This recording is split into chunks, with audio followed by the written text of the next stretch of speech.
안녕하세요. 미래플란트 치과 원장 김재현입니다.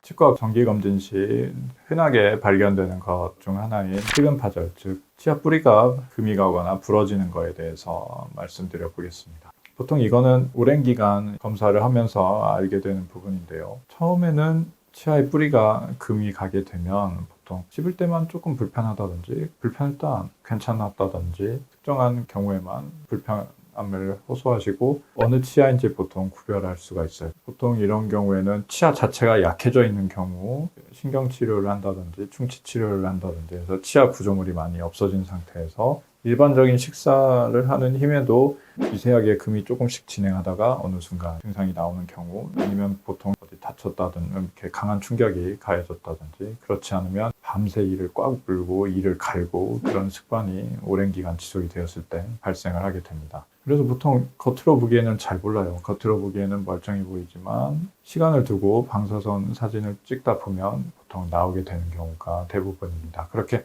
식은 파절이라고 확실시 되면 금간 부분이 치아의 머리 부분에만 국한될 경우 신경치료에서 살릴 수 있지만 뿌리까지 진행을 한 경우에는 보통 발치를 하게 됩니다. 신경치료에도 씹을 때 시큰거리고 그런 거는 없어지지 않기 때문에 발치를 하게 됩니다. 정기적으로 검사하면서 알 수 있는 경우가 다음과 같은 경우죠. 오른쪽 아래 어금니 두 개가 불편해서 오셨는데 기존에 이미 크게 금니가 씌워져 있어요. 씹을 때 조금씩 불편하고 여기는 약간 치아가 썩어 있는 상태예요. 그래서 뒤에 거는 맞춰서 씌우고 앞에 거는 너무 신경이랑 가깝기 때문에 증상이 나와서 치아도 상하기 시작해서 신경치료를 들어가서 신경치료를 다 마무리하고 씌워놓은 상태예요. 약간씩 불편한 감이 조금씩 이 치아에 남아 있었어요. 그래서 시간을 두고 계속 봅니다. 이때는 괜찮았어요. 근데 불편감이 지속적으로 발생을 합니다. 제가 치아 물리는 것 힘도 조정해 놓고 걸리는 부분도 조정해 놓고 위에서 가해지는 힘을 이 치아에 부담이 안 가게, 특히 옆으로 흔드는 힘을 좀 덜 가게 조정을 해 놨는데 불편감은 지속이 되고 뭔가 조금 뿌리 쪽에 변화가 보이기 시작해요. 그러다가 시간이 지난 다음에 보니 금이 명확하게 보이기 시작합니다. 아마 이렇게 쪼개진 것 같아요. 확실히 금이 갔다고 판별이 되고 발치를 하게 되는데 간혹 불편감이 크게 없으신 경우도 있어요. 신경치료한 뒤에 괜찮다가 갑자기 불편감이 나온다든지 신경치료해도 불편감이 지속이 된다든지 하는 경우 장기간 찍어보게 되면 보통 금이 가 있는 경우가 많고, 이렇게 금이 가 있다는 확실한 증거가 나올 때 발치를 하게 됩니다. 근데 증상이 없는 경우도 종종 있어요. 이렇게 증상이 없는 경우에는 시간이 이대로 흐르게 되면 어느 날 치아가 쩍 하면서 이렇게 쭉 갈라지게 돼요. 아주 옛날에 신경치료하고 씌워놓지 않은 상태에서 시간이 지나면 보통 갈라지게 돼요. 이거는 신경치료하고 나면 치아가 대나무처럼 속이 비기 때문에 이런 보강제를 해서 치아를 단단하게 만들어 놓고 이렇게 갈라지지 않게 깎아서 딱 씌워줘야 돼요. 근데 씌우는 과정을 하지 않고 시간이 지나면 어느 날 이렇게 치아가 갈라지게 돼요. 갈라져서 사진을 찍어보니 이렇게 쭉 대나무 쪼개지듯이 쪼개졌고 주변 뼈도 이미 녹고 있는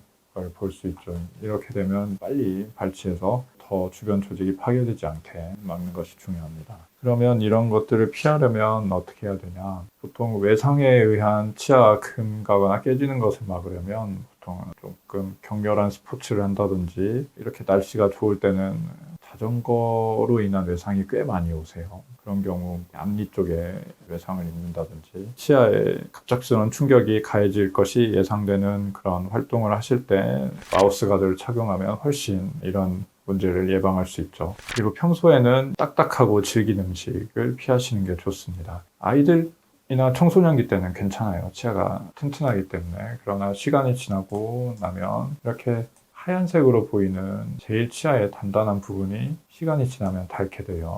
아무래도 사용을 많이 하다 보면 치아가 좀 약해지고 이렇게 떼어놓은 것들이 있다면 주변으로 실금들이 많이 가게 됩니다. 이 치아도 여기 금으로 떼어놓은 것 같은 분인데 금으로 떼어놓은 것 주변으로 이렇게 금이 가죠. 치아가 약해져 있는 거를 고려하지 않고 내가 어렸을 때 식습관을 계속 유지하신다면 특히 마른 오징어 아니면 갑각류를 치아로 깨서 드시거나 아니면 굉장히 질긴 나물류 이런 것들 마지막에 힘을 굉장히 많이 써야 되는 그런 질긴 음식들 그리고 가끔 얼음을 이렇게 깨물어서 드시는 분들에게서 갑자기 드시다가 하고 놀라서 오시는 경우는 대부분 속에서 금이 간 경우예요. 그리고 이렇게 문제가 커지기 전에 치아의 뿌리가 금이 간 것이 확실시 되면 그 다음 치료를 진행하기 때문에 정기적인 검진 과정을 거치는 게 중요할 것 같고요.